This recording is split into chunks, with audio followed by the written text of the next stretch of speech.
हाथरस के सिकंदराराव कस्बे में प्रशासन ने अतिक्रमण के खिलाफ अभियान चलाया। बुलडोजर से अतिक्रमण को हटाया गया। रोड पर बने डिवाइडर और साथ ही नाले के ऊपर अवैध रूप से बनी अस्थायी दुकानों को बुलडोजर से हटा दिया गया। कच्चे और पक्के मकानों को भी ध्वस्त किया गया। अभियान शुरू होते ही अतिक्रमणकारी खुद ही अपना सामान समेटते दिखे। कार्रवाई के दौरान कुछ दुकानदारों ने अधिकारियों पर पक्षपात करने का आरोप लगाया। आरोप था कि नाले पर बनी बड़ी दुकानों पर एक्शन नहीं किया जा रहा। अधिकारियों ने अतिक्रमणकारियों को डिवाइडर या नाले पर दोबारा अतिक्रमण न करने की चेतावनी दी।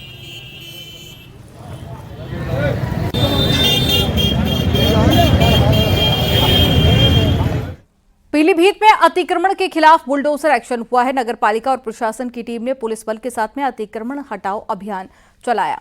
शहर की सब्जी मंडी बुलडोजर से करीब 40 दुकानों के चबूतरे तोड़े गए। साथ ही मंडी समिति में भी पालिका की जमीन पर बनी दुकानों के बाहर लाल निशान लगाकर चिन्हित किया गया। अतिक्रमण न हटाने पर बुलडोजर से तोड़ने की चेतावनी दी गई। स्पेशली जो आवागमन में बाधित रास्ते हैं उन पर कोई अतिक्रमण उनके लिए कहा गया है। उसी क्रम में हम लोगों ने अभी पिछले दिनों रामस्वरूप पार्क के चारों तरफ जो अतिक्रमण था उसको हटवाया था। और ये सब्जी मंडी में चूना वाली गली में यहाँ पे जो दुकानदार थे उन्होंने आगे अपनी दुकानें बढ़ा के चबूतरे बना के पूरा रास्ते बहुत कम संकीर्ण बना दिया था। तो उसके लिए एक अभियान चलाया गया। आज हम लोगों ने प्रारंभ करके जितनी भी दुकानों के आगे जितनी नाली से नाली तक का जो है वो ज़मीन क्लियर करा ली है। लखनऊ के चारबाग रेलवे स्टेशन से 5 साल से एक बच्चे को अगवा कर उसकी हत्या कर दी गई। पुलिस ने सीसीटीवी फुटेज की मदद से आरोपी को गिरफ्तार कर लिया है। पुलिस के मुताबिक आरोपी इब्राहिम ने बच्चे के साथ कुकर्म के बाद में उसकी गला दबाकर हत्या कर दी। सीसीटीवी फुटेज में आरोपी बच्चे को ले जाता हुआ दिख रहा था। याद में आरोपी इब्राहिम ने बच्चे के साथ में कुकर्म किया और यही उसकी हत्या कर दी गई और अपनी जैकेट फेंक कर फरार हो गया। आरोपी की जैकेट में भीतर एक पर्ची थी जिसमें एक मोबाइल नंबर लिखा हुआ था। इसी के जरिए पुलिस आरोपी तक पहुंच पाई।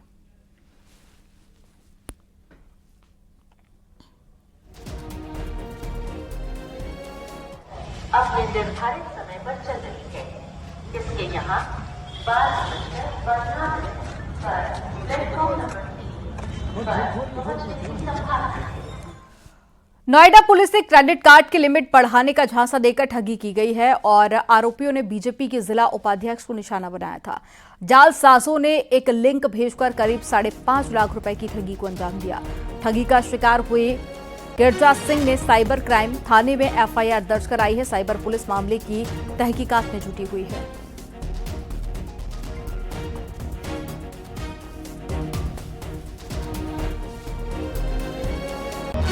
मुरादाबाद में भीषण सड़क हादसे में 4 लोगों की मौत हो गई है। सड़क किनारे खड़ी सवारियों को तेज रफ्तार बोलेरो ने रौंद दिया, जिसमें दंपति और 2 बच्चों की मौत हो गई है। सूचना के बाद में पहुंची पुलिस ने चारों शवों को कब्जे में लेकर पोस्टमार्टम के लिए भेज दिया है। बोलेरो को भी पुलिस ने कब्जे में ले लिया। थाना पाकवाड़ा क्षेत्र में यह हादसा हुआ।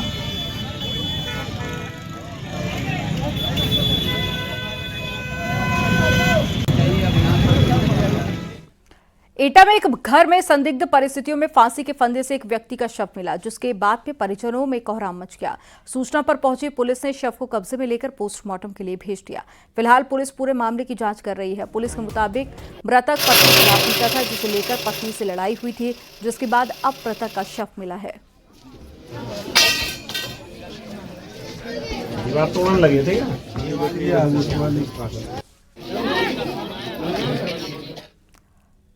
और लखनऊ में इंडियन पेस्टिसाइड लिमिटेड के ठिकानों पर इनकम टैक्स विभाग की छापेमारी अब खत्म हो गई है। इस दौरान छापेमारी में करोड़ों रुपए की नकदी मिली है और टैक्स चोरी के दस्तावेजों में हेराफेरी का भी मामला सामने आया। इनकम टैक्स विभाग को नोएडा, दिल्ली, मुंबई, बरेली में संपत्तियों की जानकारी भी मिली है और अब आईटी की टीम टीडीएस में वापस मिले 100 करोड़ रुपए का पता लगा रही है और जल्द ही अब कंपनी के संचालकों को पूछताछ के लिए तलब किया जाएगा।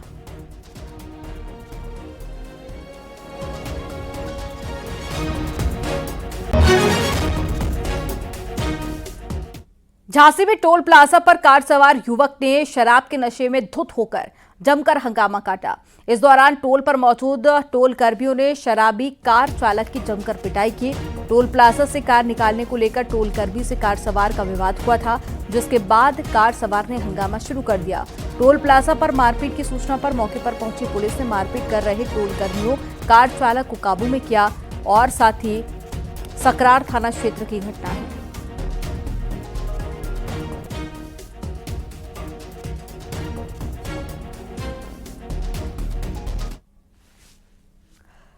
अब खबर अलीगढ़ मुस्लिम यूनिवर्सिटी से है, जहां पर एक प्रोफेसर ने दूसरे प्रोफेसर की शिकायत छात्रा बनकर की।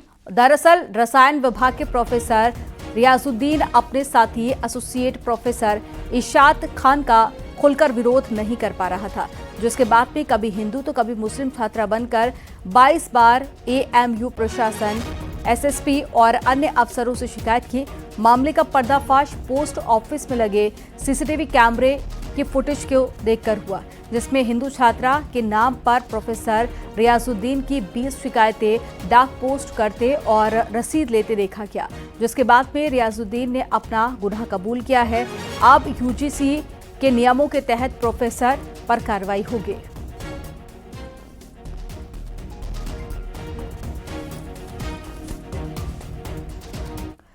आगरा में पुलिस की दबंगई का मामला सामने आया है, जहां पर एक रेस्टोरेंट में अपनी महिला मित्र के साथ में बैठे शख्स को पुलिस थाने उठा ले गई और करीब 5 घंटों तक थाने में बैठाकर पुलिसकर्मी रुपए की मांग करने लगे, जिसके बाद में शख्स का पिता भी थाने पहुंचकर अपने बेटे को छुड़ाने की मांग करने लगा, लेकिन पुलिस ने रुपए लेकर ही लड़के को छोड़ दिया, जिसके बाद में पूरा मामला डीसीपी सिटी के संज्ञान में आया और उन्होंने एक्शन लेते हुए दरोगा सहित 4 पुलिसकर्मियों को सस्पेंड कर दिया।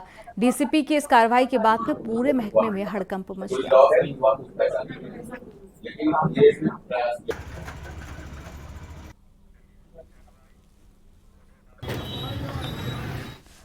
बरेली में 2 पक्षों में प्रेम विवाह को लेकर जमकर मारपीट हो गई, जिसके बाद में जमकर पथराव और लाठी डंडे भी चले। मारपीट के दौरान करीब 1 दर्जन से ज्यादा लोग घायल हो गए। फिलहाल घायलों को अस्पताल में भर्ती कराया गया है। पुलिस पूरे मामले की जांच पड़ताल कर रही है और ये मामला इज्जत नगर इलाके का है।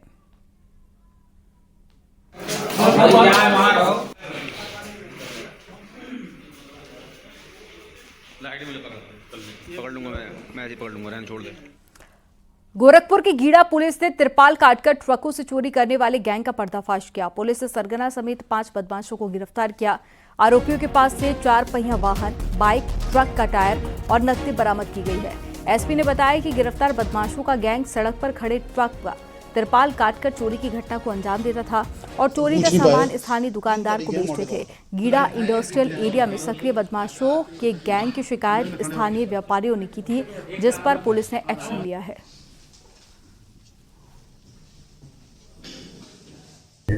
इन चोरों का एक लंबा आपराधिक इतिहास रहा है, जो गीड़ा क्षेत्र, सजनवा क्षेत्र के रहने वाले हैं और इंडस्ट्रियल एरिया से जो भी गाड़ियां निकलती हैं उनके तिरपाल काट करके, वो चाहे परचूनी का सामान हो या अन्य कोई इंडस्ट्री का सामान हो, वो चोरी किया करते थे।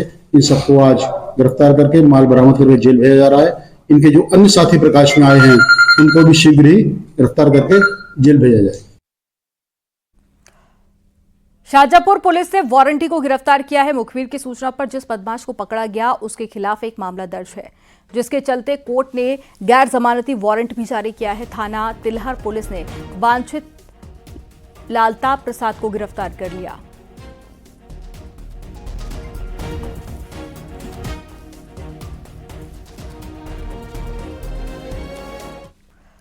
मथुरा से खबर है, जहां पर छाता पुलिस और गौ रक्षकों ने कार्रवाई करते हुए तस्करी के लिए ले जा रहे 3 गोवंशों को पकड़ा है और पुलिस ने 2 तस्करों को भी गाड़ी समेत मौके से गिरफ्तार किया। पुलिस ने इनके पास से तमंचा, कारतूस और छुरी बरामद की है।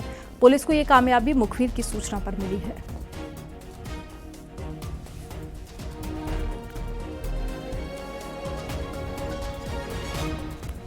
बागपत पुलिस लाइन में मॉक ड्रिल के दौरान फैले प्रदूषण से ग्रामीणों की आंखों में जलन और खांसी की समस्या आ रही है।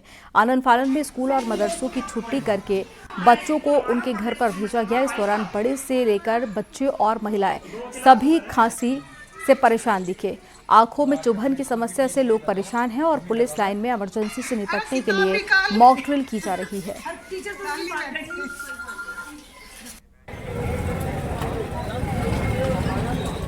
सीतापुर में बीच बाजार खड़ी एक बाइक में अचानक से आग लग गई। बाइक में आग लगने से बाजार में भगदड़ मच गई और देखते ही देखते आग ने विकराल रूप ले लिया।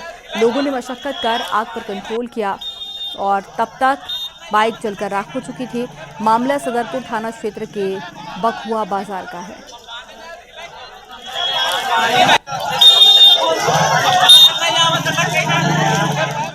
ललितपुर कलेक्ट्रेट के बाहर जमकर प्रदर्शन हुआ। महिलाओं ने गांव में खुली शराब की दुकान के विरोध में कलेक्ट्रेट पर प्रदर्शन किया और साथ ही कोतवाली महरौनी के ग्राम छिल्ला की महिलाओं ने प्रदर्शन कर गांव से दुकान को हटवाने की मांग की। महिलाओं के मुताबिक गांव में शराब की दुकान होने से शराबी उपद्रव करते हैं। गांव के भी लोग शराब की लत में डूब रहे हैं, जिसका बुरा असर बच्चों पर पड़ रहा है। राम सखी कहाँ से आई हैं? छिल्ला से आए हैं। क्या है समस्या? जहाँ समस्या का हम रोटी खाने पर हमारा मोड़ी मोड़ा रो रहा है, मार रहा है, पी के रोटी डेली दे ना होता है, दे रहा है दारू पी के से मारा थे। नाच बिल्कुल नहीं बच रहा। हम खावे धाजा हम हारे खेते। क्या कारण है? क्या कारण से नहीं बच रहा? तो ग्लास बेच रहा है, दारू पी रहा है, सुबह बेच रहा है, हम पैसा नहीं दे, पिसी ले जाए, हम मोड़ी मोड़ा ना खुआ दे ध्यान। उन्नाव में रिश्तों को शर्मसार करने वाली घटना सामने आई। बलात्कार के आरोपी देवर ने कुल्हाड़ी से वार कर सगी भाभी की हत्या कर दी। हत्या के बाद में शव को पुआल में डालकर आग लगा दी गई। आग देखकर बच्चे ने शोर मचाया तो ग्रामीण मौके पर पहुंचे। आग पर पानी डालकर कंट्रोल किया गया और साथ ही शव का काफी हिस्सा जल चुका था।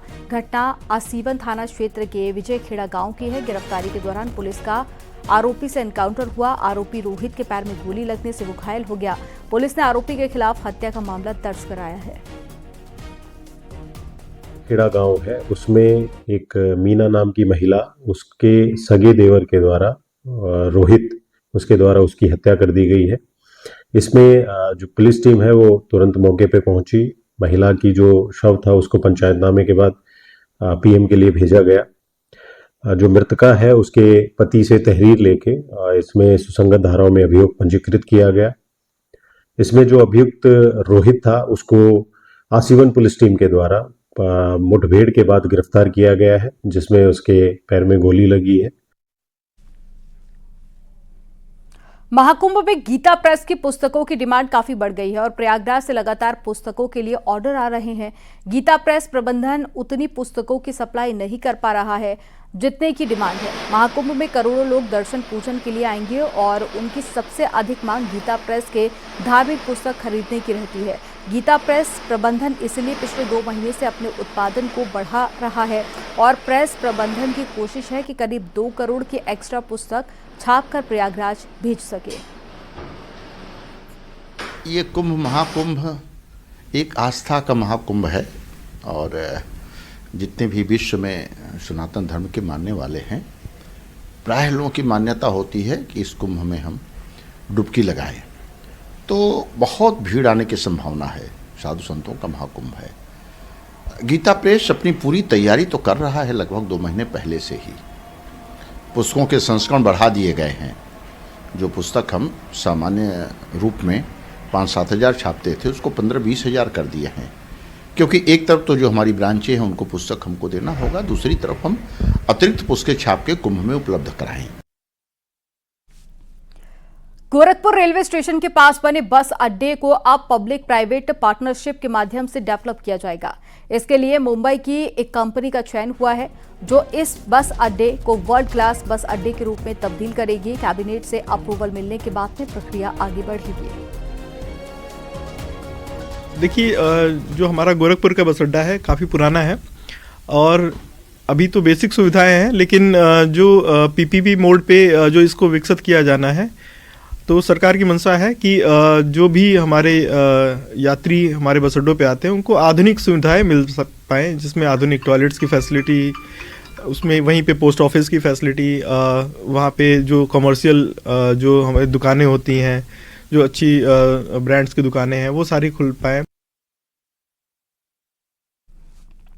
काशी विश्वनाथ मंदिर में रिकॉर्ड तोड़ श्रद्धालु आ रहे हैं। 37 महीने में 19 करोड़ से ज्यादा भक्तों ने बाबा के दर्शन किए हैं और श्री काशी विश्वनाथ धाम के लोकार्पण के बाद में अब तक 19 करोड़ से ज्यादा लोगों ने बाबा के दर्शन कर लिए हैं। यानी कि 37 महीने में कुल 19 करोड़ 12,83,000 57 श्रद्धालु बाबा के दर्शन करने पहुंचे और मई 2024 में सबसे ज्यादा 95,63,000 श्रद्धालु और मई 2023 की बात करें तो सबसे कम 31,55,000 श्रद्धालु बाबा विश्वनाथ के दर्शन करने के लिए पहुंचे। श्री काशी विश्वनाथ मंदिर न्यास की ओर से जारी आंकड़ों के मुताबिक श्रद्धालुओं की सबसे ज्यादा संख्या 2022 में रही। धाम बनने और बनारस में हो रहे विकास कार्यों के चलते लगातार पर्यटकों की संख्या काशी में बढ़ रही है। हर रोज के जो आंकड़े हैं वो अपने पिछले आंकड़ों से ज़्यादा है। पिछले 37 महीने में 19 करोड़ से ज़्यादा श्रद्धालुओं ने श्री काशी विश्वनाथ धाम में दर्शन किए हैं। खुद मंदिर प्रशासन ने ये आंकड़े जारी किए हैं। अभी भी आप ये देखिए, दिन में 2 बजे का वक्त है, यानी कि सुबह जो भीड़ होती है उसके अलावा दिन में भी आपको 2 बजे भी उतनी ही भीड़ नज़र आ रही है। इसके अलावा कई लोग मंदिर में हैं तो कई अब जाने की प्रतीक्षा में है। कुछ नौजवान भी हैं, क्योंकि इस पूरे जो आंकड़े बढ़े उसमें बड़ा योगदान है नौजवानों, क्योंकि बड़ी संख्या में जो यूथ है वो भी अब मंदिरों की तरफ आ रहा है। मंदिरों की तरफ जो यूथ पहले गोवा और दूसरी पार्टियों में था, अब वो मंदिर की तरफ आ रहा है। आपको लगता है कि युवाओं में एक बड़ा बदलाव आया है और विश्वनाथ धाम बनने के बाद तो बड़ी संख्या में युवा आ रहे हैं? ज़रूर, ऑफ कोर्स। आजकल यूथ में आई फील धर्म, हिंदुत्व एंड ऑल, मतलब ये सब ज़्यादा जाग रहा है। Everyone is like aware about it now, and इसलिए अब यहाँ पे भी लाइक यूथ का फोकस एरिया अब यहाँ भी हो रहा है।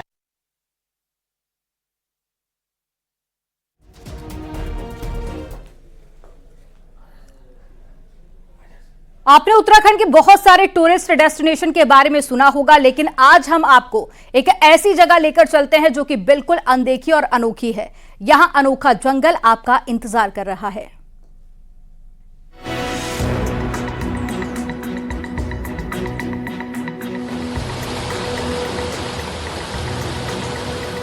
ये है उत्तराखंड की सबसे जवान wild life sanctuary, Nandhaur wild life sanctuary, जहां पर्यटकों के लिए बहुत कुछ नया है। मछली वन से लेकर ट्री हाउस, बटरफ्लाई जोन तक सब कुछ अनदेखा है, जिसे देखने के लिए वन विभाग सैलानियों को उत्तराखंड बुला रहा है।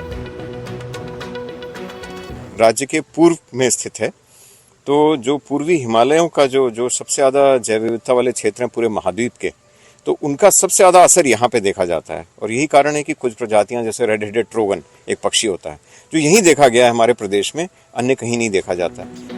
हालांकि 13 सालों में नंधौर वाइल्ड लाइफ सेंचुरी में पर्यटकों की तादाद बेहद कम रही है। हालांकि यहाँ सफारी से लेकर सारी व्यवस्थाएं हैं, लेकिन इसके बावजूद यहाँ पर्यटकों को लाना एक बड़ी चुनौती है, जिसे पार करने की कोशिश सरकार कर रही है। नंधौर अभी नया 12 साल ही आज इसको पूरे हुए हैं, लेकिन उसके बाद भी प्रचार प्रसार के अभाव में, मार्गों की सुलभता है उसके अभाव में मार्ग उतने प्रॉपर नहीं है, और कनेक्टिविटी को लेकर भी कई बार जो अभाव रहा है, उस सबसे अभी हम व्यापक रूप से इसको जो है एक्सप्लोर नहीं कर पाए। दरअसल हिमालय के पूर्वी हिस्से में होने के कारण नंधौर वाइल्ड लाइफ के मामले में बहुत रिच है। यहाँ तितलियों से लेकर चिड़ियों और वन्य जीवों का अनोखा संसार बसा हुआ है, जो अभी तक अनदेखा है। हल्द्वानी से न्यूज़ 18 के लिए शैलेंद्र नेगी की रिपोर्ट।